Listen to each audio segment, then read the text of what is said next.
what's nice about this NovApproach implant is that I can really put it in from any angle. So I can put it in as a direct anterior with the patient in a supine position, but also I could use an oblique corridor.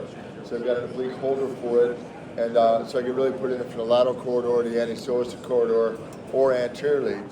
Because of the way these screws are designed, I can almost always get 4 screws in. So often when I put it in an ALIF, I can kind of get screws, maybe 2, maybe 3, but my anterior column support with screws is much more reliable with this variability in our approach.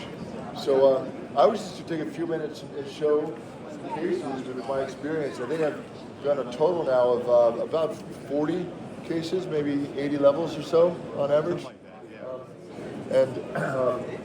Again, what's special about this implant is the ability for the implant to match multiple different trajectories. So whether you're coming from direct anterior or obliquely or laterally, we've got the ability to actually put the implant in using either a oblique insertion point or an anterior insertion point, and to put in our fixation screws reliably, and reliably get 4 points of fixation.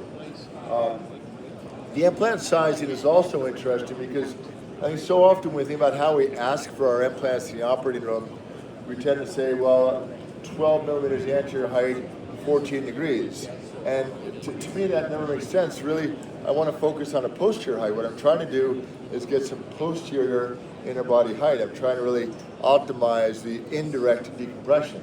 So my rule is generally I like to have a minimum of 7 millimeters, more often 8 millimeters of posterior height.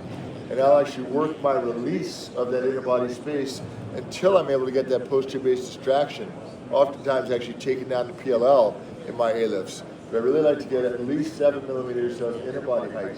So these implants, you can still ask for them by lordosis and anterior height, but you can actually ask for them by posterior height as well. And that's what I tend to do, is I tend to ask for the posterior height, and I work my way up from 4 to 5 to 6 to 7 of posterior height, then I build in the lordosis. I think that really optimizes my indirect decompression. And then again, our screw trajectories allow you to get 4 screws in just about any level of the spine. So this is my first case. This is probably over a year ago now. Is a patient who had an isthmic spondy that actually fused at L5S1, and that had been long standing, and then subsequently had significant scoliosis as well as degenerative changes above. The stenosis was worse at L3-4 and L4-5, and had already had 2 prior decompressions at those levels.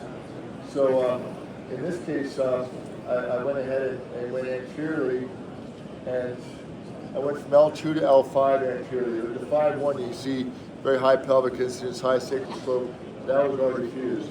So I went from 2 to 5 using a paramedian approach. And using this cage you see here intraoperatively, we got the patient supine, paramedian approach. I was able to put it in the cage obliquely, and then posteriorly I decompress this and use pelvic fixation. And actually at L5S1, that level that had the olisthesis that was fused, I actually put a transosseous screw from S1 into L5 with pelvic fixation. And this is what that looked like 2 to 5 intraoperatively. You see I was able to really get that cage, instead of scoliosis, I was able to really horizontalize those levels that were really quite oblique preoperatively, get some good posterior column height there.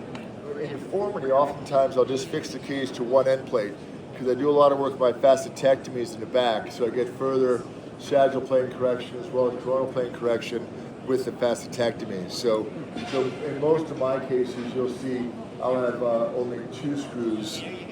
Typically, I'll put screws going down in the sacrum, then up into the other levels. And that basically allows me to have some more correction from the back. A brief overview of some of my experience with this NovApproach OneLIF cage.